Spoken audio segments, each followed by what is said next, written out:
Hey, late night tabooers. This is your girl, Lady Stiletto, and I decided to do a random video. For those of you who have been following me for a while, when I did late night taboo behind a desk, you know that this is not something that I do often, and that it's pretty outside of my box, which is my new thing for 2018. I wanted to kind of step outside of my norm and do things a little differently. So you'll see a lot of this on the spot type things, and you have to bear with me because most of you know that I'm a perfectionist. So I'm normally equipped with notes and premeditated thoughts and just ideas and feelings about you know, whatever topic is discussed. So I don't have a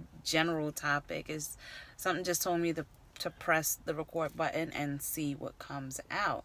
So one of the things that I've seen kind of circulating more often than not, besides the Black Panther movie, oh my goodness, I think I'm gonna stand clear from that one for right now. It's something that I've really been watching. I've been watching the comments of a lot of our people. I've been watching comments of other nationalities and other races, and I've kind of looked at all viewpoints as far as this is concerned, and I think that it's difficult to just have one solid view or one solid feeling about this, especially if you're someone like myself who I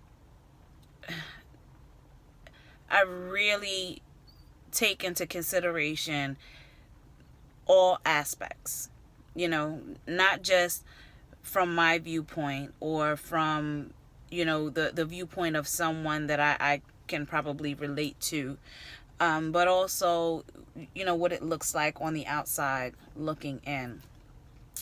I'm going into it. I said that I wasn't. I'm gonna pass it by.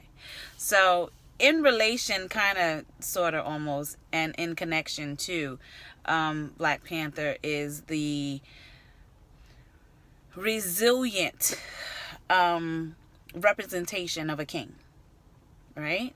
So if you haven't seen Black Panther, you don't need me to tell you. I'm sure that there's been enough viewpoint and opinion about the movie and about its representation, about its culture, and it's really up to you to make your choice on how you feel about it.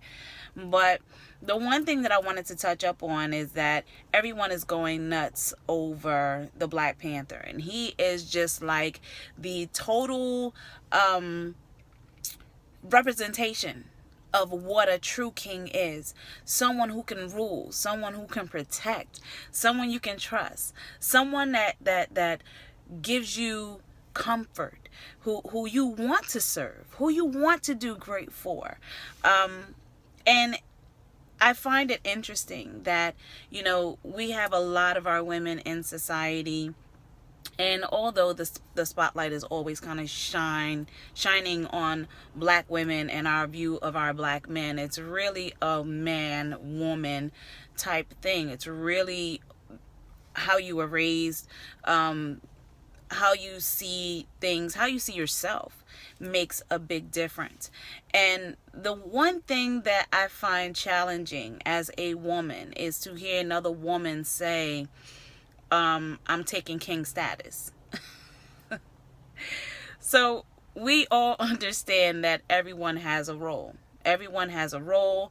And when you are a queen running a kingdom and you don't have a king, you're still a queen running a kingdom because you don't have a king.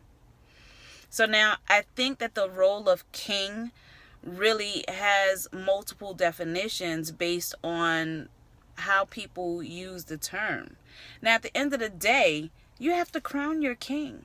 In Black Panther, they had to crown their king, and their king had to demonstrate traits of what a true king was. They didn't just decide that they were going to throw this crown on the first person that they saw, or the first person that demonstrated, bigger strength. Like, he's bigger than the Black Panther. So, we're gonna change reign from T'Challa to this guy over here. It really took a space where this king had to prove himself time and time and time and time again.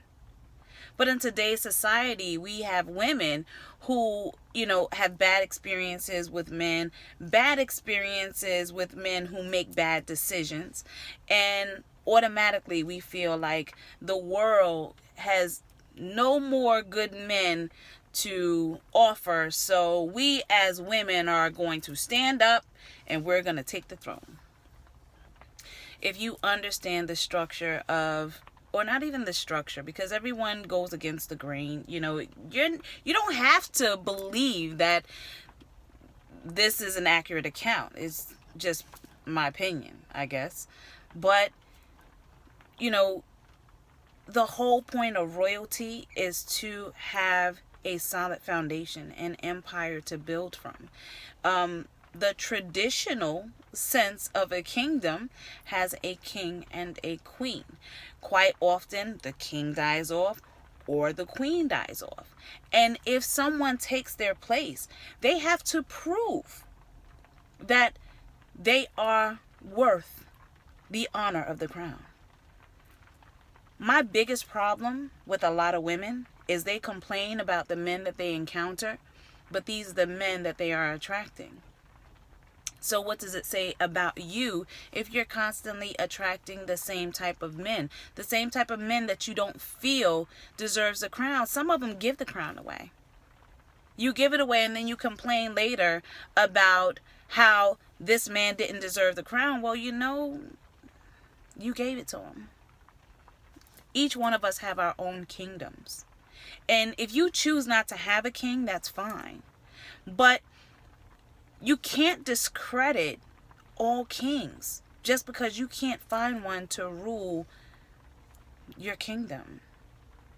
I think that the role of a man, a role of a king, is very, very important in the relationships. And this doesn't go against anyone in the LGBT community who have other, choices or other beliefs. It's just the structure. It's just the understanding that I've been brought up to believe that, there's always a king and there's always a queen. And whether you choose to replace your king and or queen, it's on you. But be careful, number one, who you crown king. Be careful who you give the ultimate responsibility to be called king, let alone crowned king. It's a big difference.